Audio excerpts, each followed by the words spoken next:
Hey and welcome to BoatProjectY.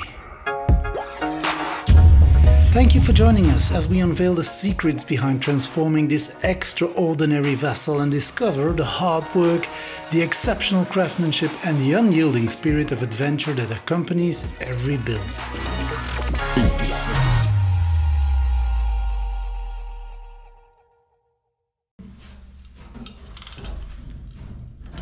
Welcome back everyone. There's finally an update on the great coupling removal saga.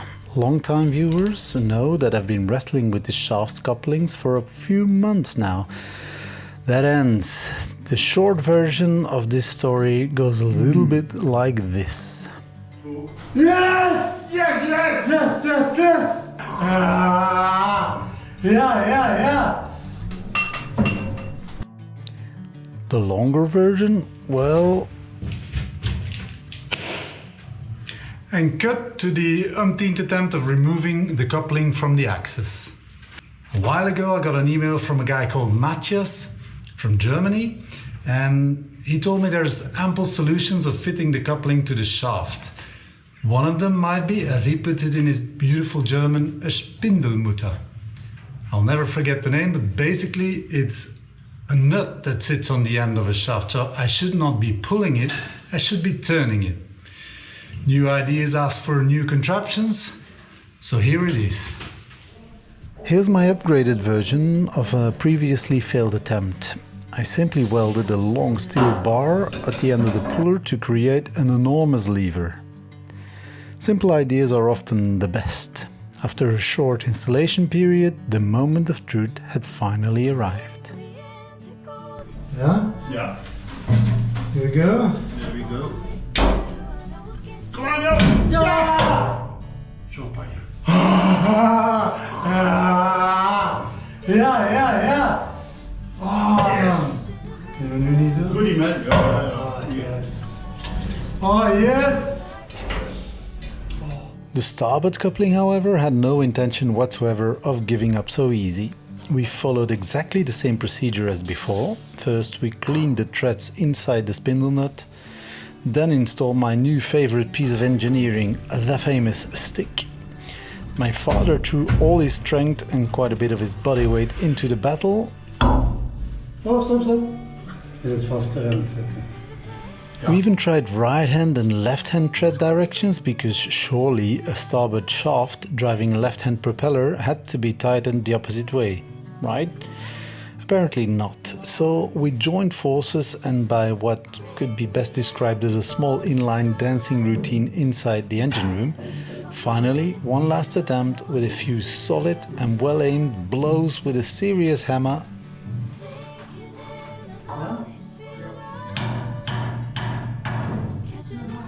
Success. At last. Yes. After that it was simply a matter of fitting the puller, and with surprisingly little effort the coupling finally slid off his shaft. After only 66 years of loyal service. Happy doesn't even begin to cover it. What a relief. Mr. Matthias, I owe you a personalized gift for this golden tip. Thank you very much.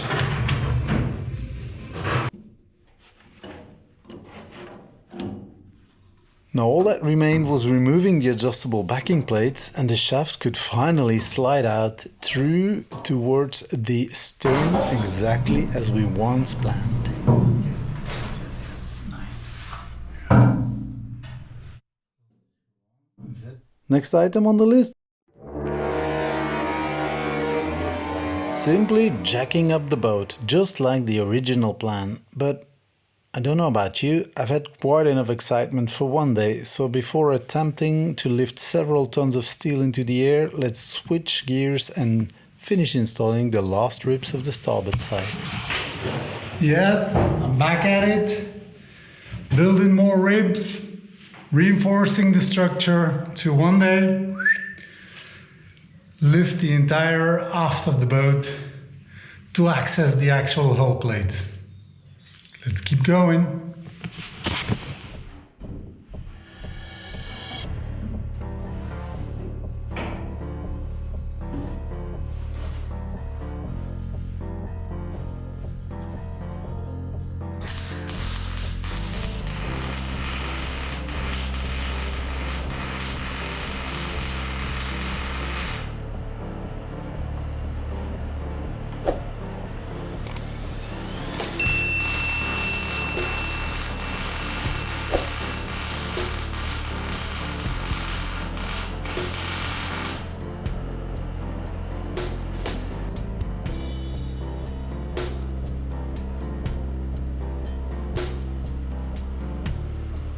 Nowadays I build them in pairs, so the starboard and the port ribs would have identical curves to them.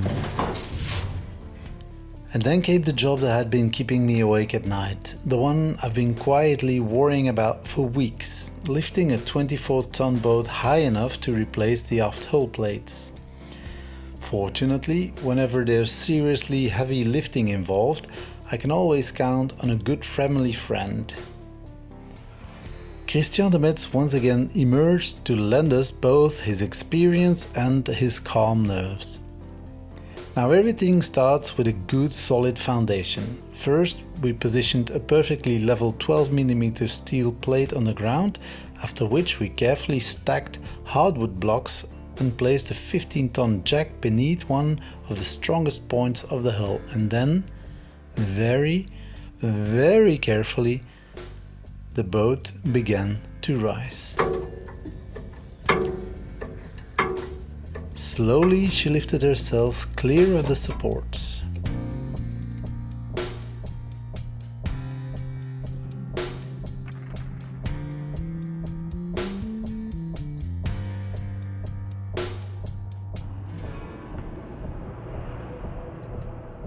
After every few centimeters, we stopped, checked everything and added a layer of hardwood blocks beneath the hull, just in case the jack decided it had done enough work for one day.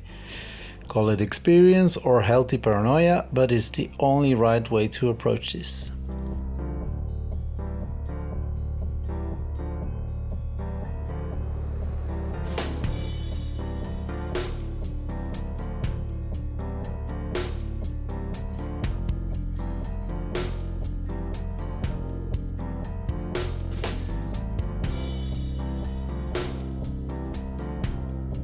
Eventually, little by little, the stern was completely hanging free. Time to introduce the serious angle grinder.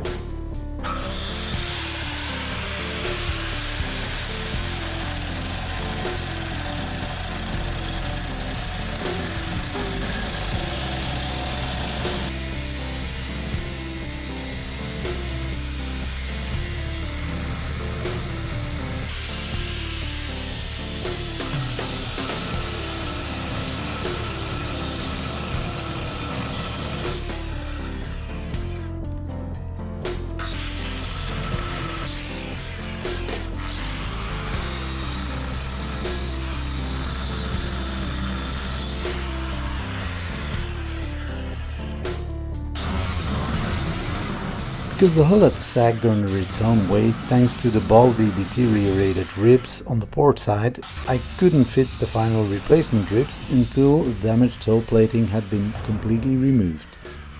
Only then was there enough space to slide everything into its proper position. It's one of those jobs that looks simple in a time lapse.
You measure, adjust, grind, test fit, remove, adjust again, grind some more.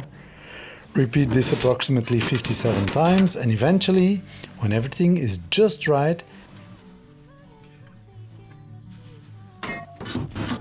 The new rib is tack welded into place.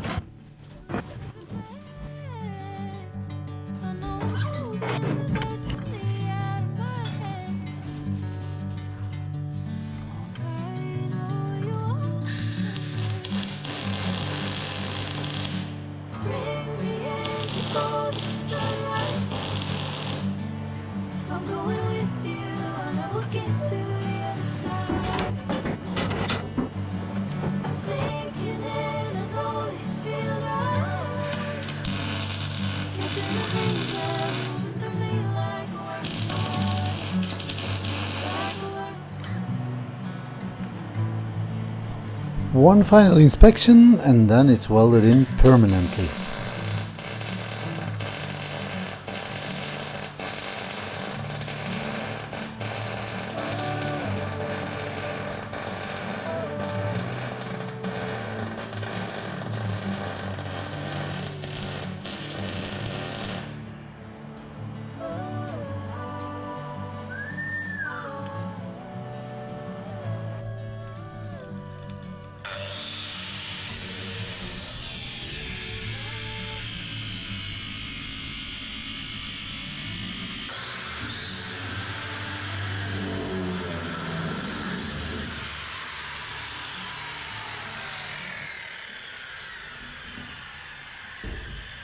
A few small adjustments later, enough space has been created to slide the new hull into position. The whole idea is to create just enough clearance to insert the new steel, and not using my father's finger as positioning tools with this absolute monster of a hammer. Ja.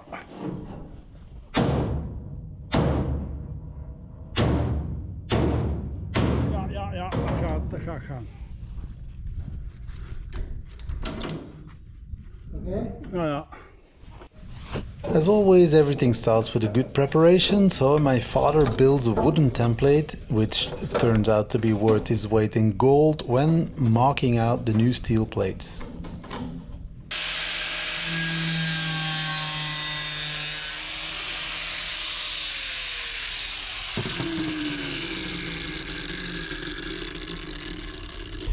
The more time you spend on a perfect template, the less colorful your vocabulary becomes when fitting the actual steel. But how we eventually wrestle those massive plates into place and weld the hull back together, you'll have to wait for the next episode. Thank you all once again for coming along this crazy adventure with me. Until the next time, my friends, ahoy!